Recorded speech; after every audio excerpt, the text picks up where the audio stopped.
নমস্কার বন্ধুরা, রুমার হেসেলে সবাইকে স্বাগত। আমার আজকের রেসিপি চিকেন স্টু।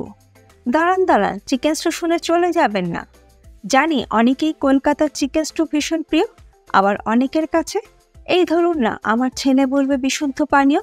তাই আজ আমি আমার ছেলের পছন্দের কেরালা স্টাইল চিকেন স্টু ভাবলাম আপনাদের সঙ্গে শেয়ার করি।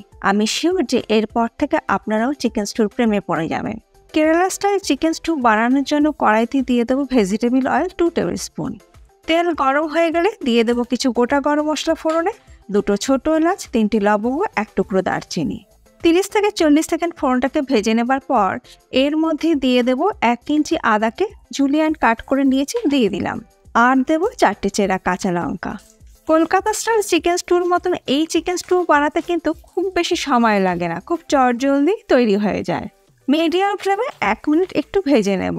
গোটা গরম মশলা, আদা আর কাঁচা লঙ্কা 1 মিনিট ভেজে নেবার পর এর মধ্যে দিয়ে দেবো লম্বা টুকরো করে কেটে নেওয়া গাজর। এখানে আমি ছোট সাইজের একটা গাজরকে লম্বা টুকরো করে কেটে নিয়েছি। আর দিয়ে দেবো একটা মিডিয়াম সাইজের আলু। মটরশুঁটি দিয়ে দিলাম 2 টেবিল স্পুন। মিডিয়াম ফ্লেমে মিনিট 4-5 ভেজে নেব। আমাদের কলকাতার চিকেন স্টুতে যেরকম বড় বড় করে কাটা আলু সবজি ব্যবহার করা হয়, কেরালাতে কিন্তু সেই রকম না। আমি যেরকম বড় সাইজে টুকরো করে কেটেছি, আপনারা চাইলে এর থেকে ছোট টুকরো করেও কেটে ব্যবহার করতে পারেন। মিডিয়াম ফ্লেমে মিনিট 5 সবজিগুলো ভেজে নেবার পর এর মধ্যে দিয়ে দেবো উইথ বোন চিকেন 300 গ্রাম। আপনাদের ইচ্ছে হলে বোনলেস ছোট ছোট টুকরো করে কাটা চিকেনও কিন্তু এখানে ব্যবহার করতে পারেন। চিকেন স্টু হলো চটজলদি তৈরি হয়ে যাওয়া হেলদি একটি মিল। মিডিয়াম ফ্লেমে চিকেন আর সবজি মিনিট 3 কষিয়ে নেবার পর যখন চিকেনের কালারটা চেঞ্জ হয়ে যাবে, তখন আমি এর মধ্যে দিয়ে দেবো 1 কাপ নারকেলের দুধ। দিয়ে দিলাম স্বাদ মতো নুন। নারকেলের দুধটা দেওয়ার পর সব কিছু একটু ভালো করে মিশিয়ে দেব। সব কিছু ভালো করে মিশিয়ে দেওয়ার পর দিয়ে দেবো 1/4 টিস্পুন গরম মশলা গুঁড়ো। আর দেবো গোলমরিচ গুঁড়ো 1/4 টিস্পুন। সব কিছু ভালো করে মিশিয়ে দেওয়ার পর গ্রেভি যখন ফুটতে শুরু করবে, তখন লো ফ্লেমে ঢাকা দিয়ে চিকেনটাকে সেদ্ধ হওয়ার জন্য অপেক্ষা করব।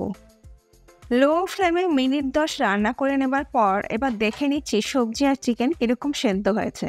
দেখুন গাজর কিন্তু সেদ্ধ হয়ে গেছে, আলু তো দেখে বোঝাই যাচ্ছে যে সেদ্ধ হয়ে গেছে, চিকেনও কিন্তু খুব সুন্দর সেদ্ধ হয়ে গেছে। আবারও সব কিছু ভালো করে মিশিয়ে দেবার পর এই পর্যায়ে মিশিয়ে দেব ঘন নারকেলের দুধ 1/2 কাপ। এইখানে কিন্তু 2 ভাগে নারকেলের দুধটা ব্যবহার করতে হবে। আর পরের বার যে নারকেলের দুধটা 1/2 কাপ ব্যবহার করলাম, সেটা কিন্তু বেশ ঘন নারকেলের দুধ ব্যবহার করতে হবে। সব কিছু ভালো করে মিশিয়ে দেবার পর গ্যাসের ফ্লেমটাকে আমি বন্ধ করে দেব। না চলে যাবেন না, এখনও কিন্তু আমাদের চিকেন স্টু কমপ্লিট হয়নি। এরপরে একটা ফ্রাই প্যানের মধ্যে দিয়ে দেব 3 টেবিল স্পুন কোকোনাট অয়েল। এই চিকেন স্টুতে কিন্তু বাটারের ব্যবহার একদমই হবে না। তেল গরম হয়ে গেলে দিয়ে দেব 1/2 টিস্পুন কালো সর্ষে, দিয়ে দেব 10-12টা ফ্রেশ কারি পাতা, আর দেব একটি বড় সাইজের স্লাইস করে কেটে নেওয়া পেঁয়াজ। এবার গ্যাসের ফ্লেমটাকে মিডিয়ামে করে পেঁয়াজটাকে গোল্ডেন করে ভেজে নেব। পেঁয়াজ আমার হালকা সোনালি করে ভেজে নেওয়া হয়ে গেছে। এর থেকে বেশি কিন্তু ভাজার একদমই দরকার নেই।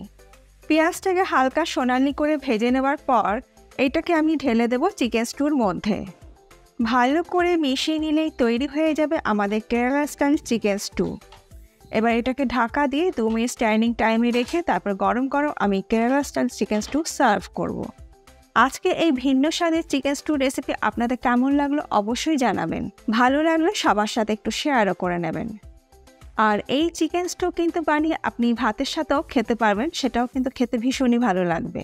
আশা করব আজকের পর থেকে আপনারাও এই চিকেন স্টুর প্রেমে পড়ে যাবেন। আজ তাহলে এই পর্যন্ত, আবার দেখা হবে নতুন কোনো ভিডিওর সাথে। ভালো থাকবেন, সুস্থ থাকবেন, ধন্যবাদ।